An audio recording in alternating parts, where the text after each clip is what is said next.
Reforming Heart, hari ke-14. Renungan ini diambil dari website pemuda.stemi.id. Tema renungan hari ini adalah kejatuhan pertama Saul.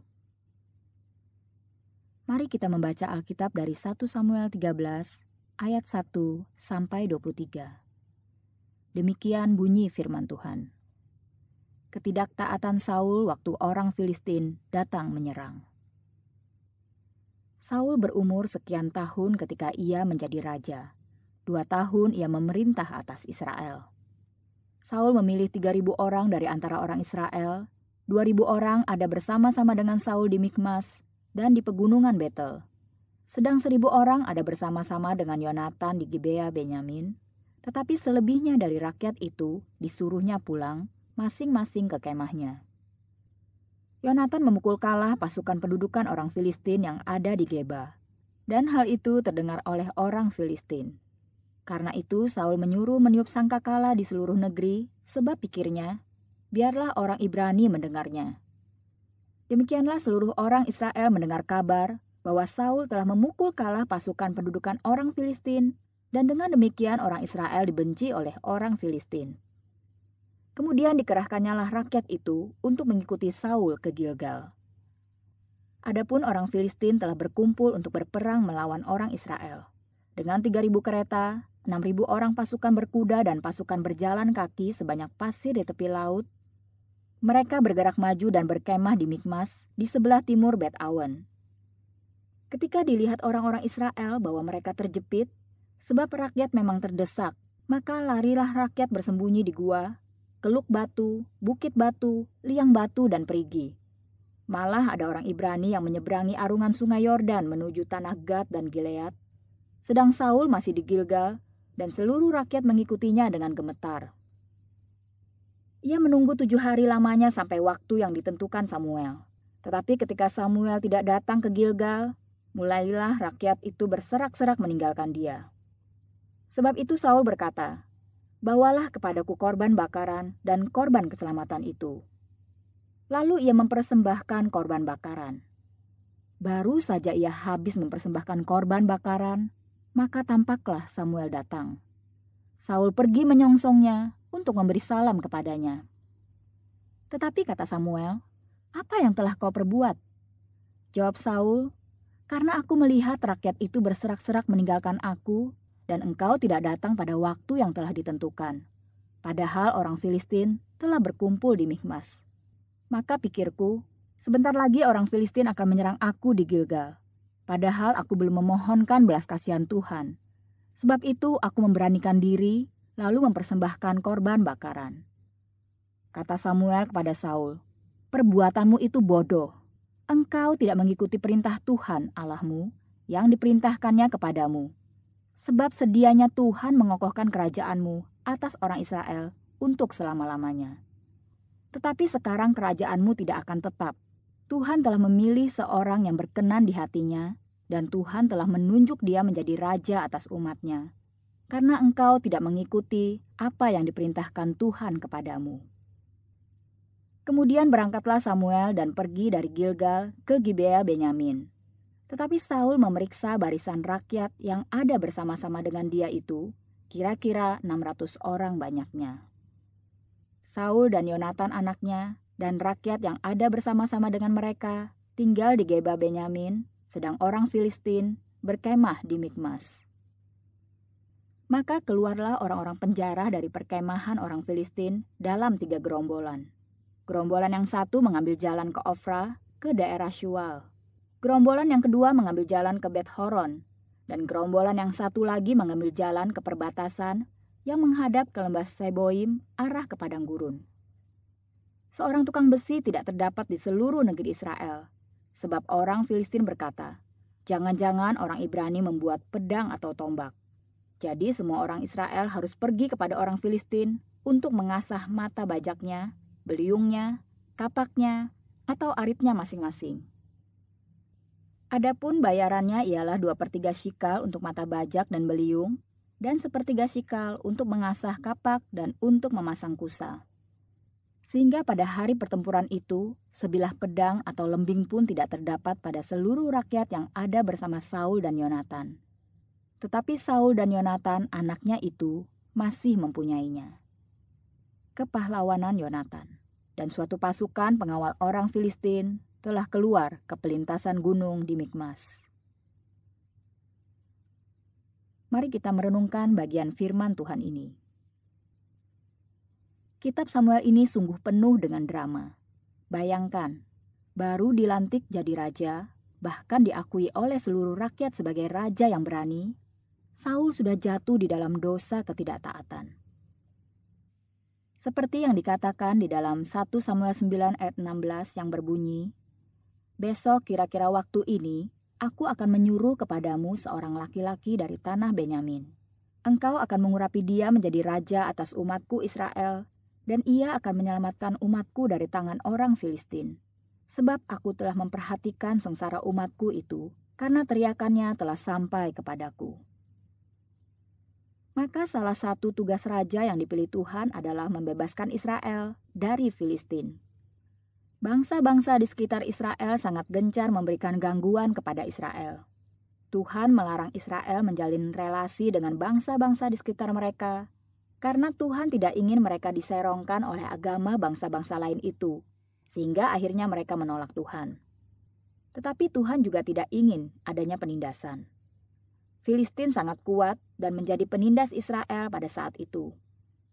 Tuhan membiarkan Israel ditindas sebagai penghukuman karena tidak setia kepada Dia. Tetapi ketika Israel kembali kepada Tuhan, memohon pengampunan Dia, maka Dia pun membebaskan Israel dari penaklukan bangsa Filistin. Filistin sendiri sebenarnya bukanlah satu kerajaan yang utuh. Mereka terdiri dari banyak raja-raja yang bersatu karena kesamaan bangsa. Jadi tidak ada seorang raja ataupun satu pasukan kerajaan yang harus dihadapi Israel. Israel harus memerangi sejumlah raja-raja kota dari Filistin. Itulah sebabnya, meskipun Filistin pernah dikalahkan dalam peperangan oleh Israel di bawah Samuel, mereka tetap kuat dan tetap menaklukkan Israel. Alkitab mencatat bahwa nanti Daudlah yang akan menaklukkan Filistin dan menyebabkan kehancuran final mereka. Tetapi seandainya Saul taat, maka mungkin saja pertempuran perdananya dengan orang Filistin akan menghancurkan Filistin secara total. Mari kita lihat kembali dari 1 Samuel 10 ayat yang ke-8. Ada satu tanda lagi yang akan Tuhan kerjakan melalui Saul. Tuhan akan menghancurkan Filistin melalui Saul dengan tanda penyertaan yang akan Dia berikan di Gilgal. Tetapi bacaan kita hari ini mengatakan bahwa Saul tidak menantikan tanda penyertaan dari Tuhan. Dia tidak menunggu Samuel karena takut rakyat akan meninggalkan dia. Ayat 9 mengatakan, akhirnya Saul sendiri yang mempersembahkan korban kepada Tuhan.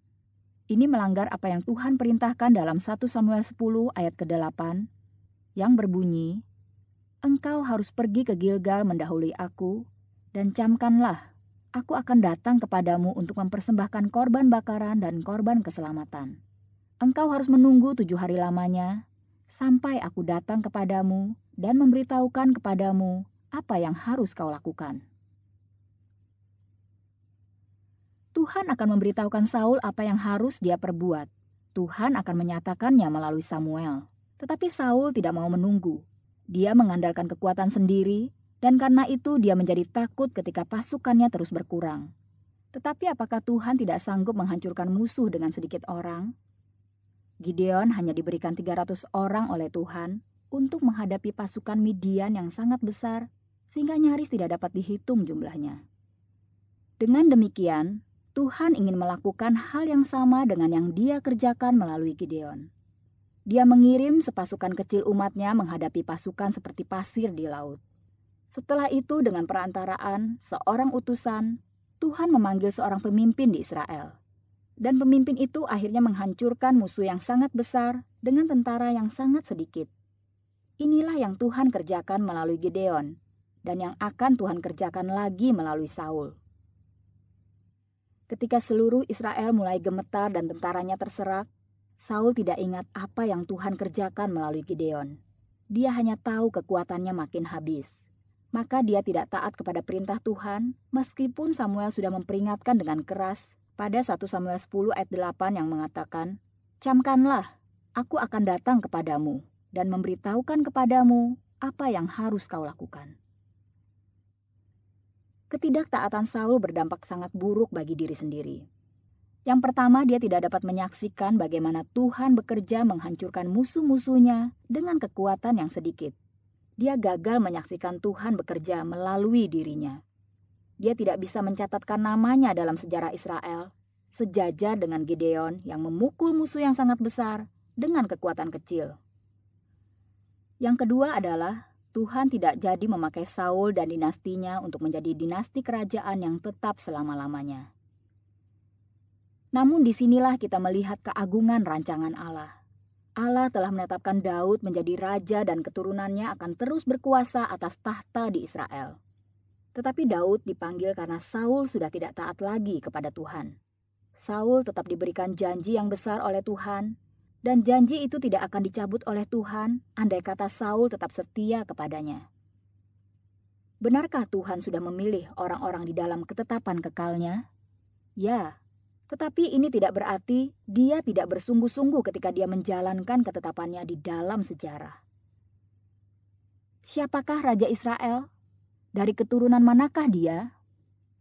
Kejadian 49 ayat 10 mengatakan dari Yehuda. Tetapi Saul yang bukan dari Yehuda dipilih oleh Tuhan dengan pilihan yang sungguh-sungguh diteguhkan oleh Tuhan. Bahkan pilihan itu tidak akan beralih kepada Daud yang adalah suku Yehuda, jika saja Saul tetap setia.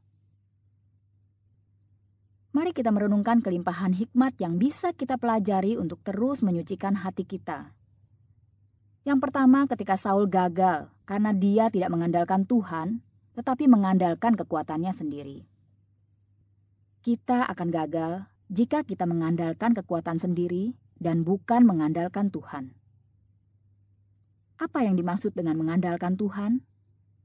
Perhatikanlah sungguh-sungguh bahwa mengandalkan Tuhan berarti menaati Dia dan menjalankan kehendak-Nya.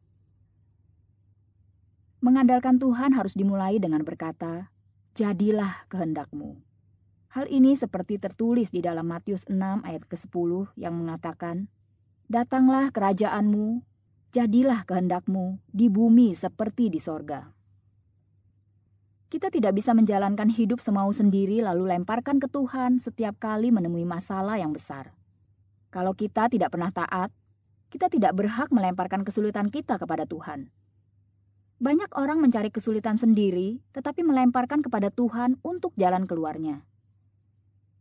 Saul sedang melakukan panggilan Tuhan, dan dia sedang bersiap melakukan perang Tuhan. Tetapi dia tidak mau berserah, percaya, dan taat kepada perintah Tuhan. Dia mau jalankan dengan cara sendiri, dan dengan mencari kemuliaan bagi diri, dengan mengatakan, "Tangankulah yang membuat semua ini berhasil."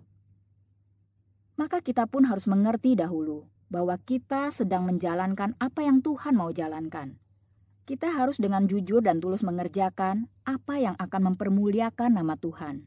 Setelah itu barulah kita boleh mengatakan, "Tuhan, aku berserah kepada kekuatan Tuhan." Hal yang kedua, mengandalkan Tuhan juga berarti menjalankan segala cara sesuai dengan ketaatan kepada firman. 1 Samuel 10 ayat 8 mengatakan bahwa Saul akan diberi instruksi tentang bagaimana dia harus bertindak ketika sudah mengumpulkan pasukannya di Gilgal. Gilgal adalah tempat yang sangat penting, karena disitulah orang Israel memperbarui perjanjian dengan Tuhan dan mengingat bahwa Tuhan telah menepati janjinya untuk membawa Israel ke tanah perjanjian. Maka di Gilgal jugalah Yosua menegakkan 12 batu peringatan untuk seluruh keturunan Israel, sehingga mereka mengingat bahwa Tuhan pernah membelah sungai Yordan untuk memberikan jalan bagi bangsa Israel untuk masuk ke tanah perjanjian yang Tuhan janjikan. Gilgal menjadi tempat yang sangat menguatkan Israel, karena menjadi pengingat bahwa Tuhan membawa mereka melalui banyak kemenangan dengan tanda-tanda ajaib. Laut yang terbelah, perang yang dimenangkan dengan cara yang ajaib, sungai Yordan yang terbelah, dan tembok kota benteng yang runtuh karena teriakan orang Israel, semuanya seharusnya mengingat